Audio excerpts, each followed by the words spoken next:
please use the wave function. You'll then have the ability to unmute yourself to ask your question. We'll get around as many as we can. We're going to start with Paul Gilmore at Sky Sports News. Hi, Frank. Hi, Paul. Frank, Liverpool will obviously lift the trophy after a game that matters so much to Chelsea. As a 3-time Premier League champion yourself, how difficult or easy was it to get motivated for games after the league was won? Well, it does change the face of it. I think Liverpool have had an incredible campaign. Maybe it's normal sometimes when you succeed and get over the line like they have in such great fashion that there can be a small dip. Which they've had a little bit in results because they were so virtually unbeatable for a big period. I don't consider that though. I only consider the strong Liverpool that we've seen for the big parts of the season. That's the Liverpool I expect. On specific players in the squad, what's your position on Callum HudsonOdoi and his quest for game time? How do you think his game is progressing at Chelsea? Yeah, I've spoken about Callum a lot. He needs to keep training at the highest level, which is actually what I've seen him doing, particularly in the last week or 10 days.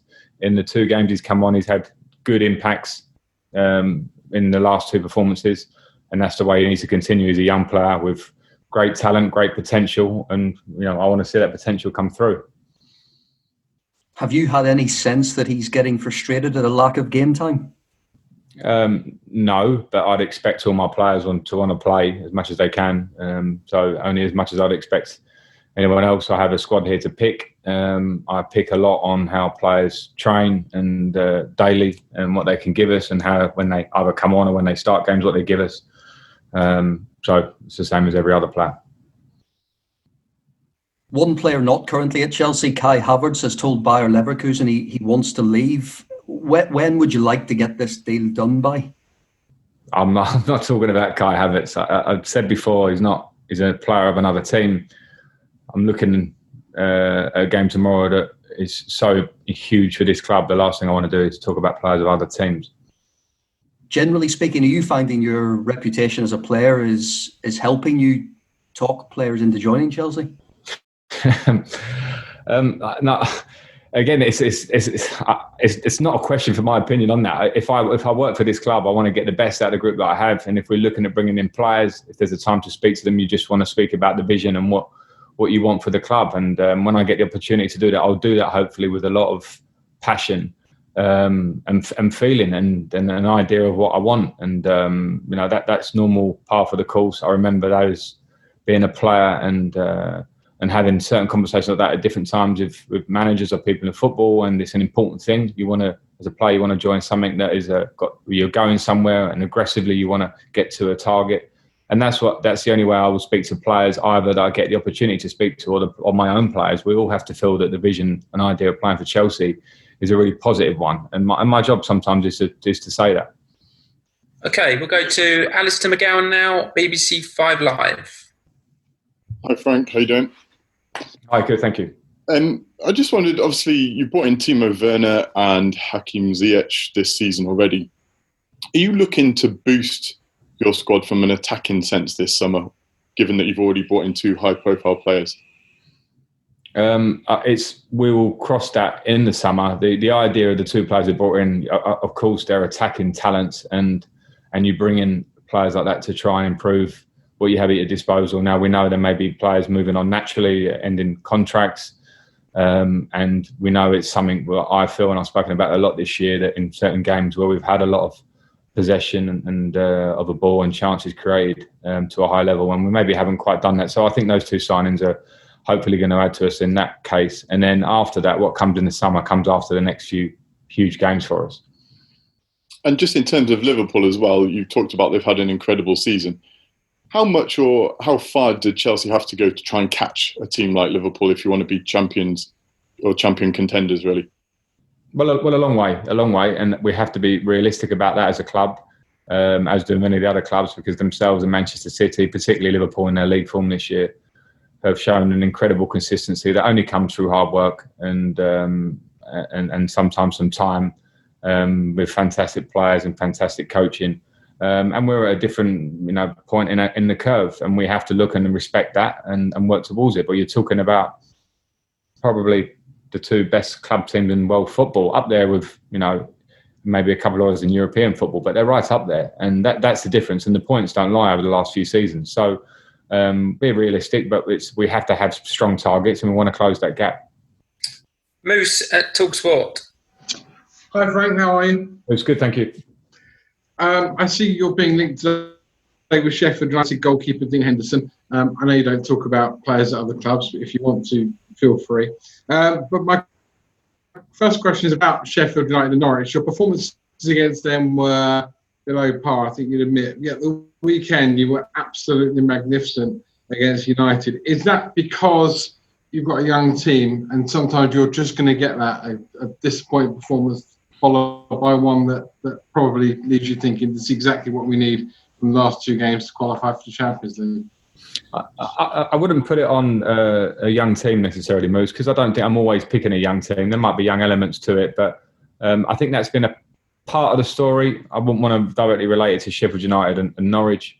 I think it's probably more where we are at, and I've spoken a lot about this year, and particularly recently. Some days after a good result, I think feels rosy, and we have a team to take on everybody and a team to take on the quality of Manchester United. And after Sheffield United, everything's terrible. My job is to kind of try and stay somewhere in the middle and see a longer picture, a longer game, and work towards that. Inconsistently generally comes when teams are in a process. I think we saw it with the teams now. Liverpool won, banging out win after win after win. A few years ago, they've worked towards that. So we just have to understand where we're at. We'll fight against it for sure. That we have to try and replicate that mentality and quality and work ethic that we produced against Manchester United more. We've shown it in parts, but that will come with work, I strongly believe. And my final question is almost in two parts.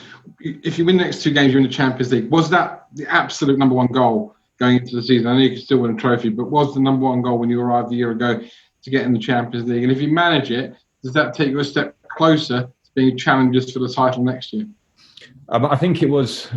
We have to say it was the number one goal at the start of the season because it's the competition that's in front of you at the start. It's a competition that you have to have and produce the most consistency, which generally means the top teams come to the top. Cup competitions can be slightly different. And it's a gauge of where you are as a club, and it's the prestige of wanting to stay in the Champions League. We've done it a lot over the last 10 or 15 years at Chelsea. This year, I think it probably was the most testing time to try and be in there. So if we do, I'll be happy. Does it mean we'll be challenging for the league next year? No, it just means that we've made, I think, a really good step this year if we get there. And then we have to go, okay, how do we bridge that gap, which still remains a lot of points. So it's hopefully we'll be positive. We're not there yet, and there'll be much more work to do after that. James Burford, PLP. Frank, now that fifth sort of no longer offers up a Champions League place, have you felt the pressure notch up for these last few games? Not particularly. I always presumed that it would be top four because I felt that was the best base point to be at. So I remained there, and we're obviously still there, and now we're there as a fact. So we work the same way. We don't look too far ahead. Considering we're coming towards the end now, it's very clear what the objective is. So the pressure remains the same. There's pressure on Chelsea to try and get in the Champions League. Now we know it's top four. That just is what it is. And given that the James, we've got to move on. I'm sorry, it's only one each now. Nazar Kinsella, Goal.com. Hi, Frank. I wanted to ask sort of two questions. Just a quick one with Pedro. One, please, Nazar. We've got to keep quick. Thank you. All right. Okay. With Willian and Pedro, have you had assurances that they can complete the season with their short-term deals? You've got the FA Cup final and Champions League a bit later now in August. You've hacked Nazar. You caught me on the hop with that one a little bit. I have a presumption that they will do. I don't want to say something that I get wrong because I'm probably looking at Liverpool and Wolves ahead of anything else. But thanks for reminding me. I'll make sure that we've obviously seen the value of not just Willian on the pitch in this restart. Pedro hasn't played so much, but the value of their experience. So I clearly would hope that they stay with us right till the end. I think that would be the thing that club and player wants. Okay, last two. One for James Ollie and then one for Nick Puel. Frank, hello. It's just a question about goalkeepers. The two most expensive goalkeepers in the world presumably will be on the pitch tomorrow if Alisson and Kepa both start. I just wanted to ask you what you value in a modern day goalkeeper and whether you think Kepa can still get to that level to establish himself as your number one in the long term. I mean, what do I value in a goalkeeper? I think clearly you want them to be able to be as talented to keep balls out of the net. It's old school, but it's obviously their first and foremost job, and what a goalkeeper should keep as closest to their heart. The idea of clean sheets. It's not always culpable solely on them, of course, but for a keeper to have a real desire and a talent to produce that. But in the modern day, they're even more involved in play than ever, and to use their feet, to be a personality, to be an all-round goalkeeper, which you see with top-level goalkeepers in the world. And we're fortunate at Chelsea that we've had ones that we can certainly say were part of huge eras for the club. That has to be Kepa's desire, to be that person for this club and to be a goalkeeper that in his own right he can say he's a huge part of a successful team. So it's not just on Kepa, that of course, but in his own way, that's what he has to believe and work towards. Okay, last question in this section. Nick Purewall. Hi Frank, can I just check on team news for the weekend? Will N'Golo be okay? And sorry, not the weekend, but tomorrow. But and then also, will you give Liverpool a guard of honour, and will you watch the trophy presentation? N'Golo is not fit. He's not ready for this game. I'm very happy to give a guard of honour for a team that deserve it, having won the league in such style as well. With the trophy, I completely respect their trophy lift. I don't know. That will depend on circumstance after the game. But we go there with huge respect. It's, we're competitive here, but you have to understand the team's won the league well, and we'll handle that in the right way, but focus on the game. Okay, that's the end of the broadcast section. Thanks for that. We're going to move on to the dailies, and we're going to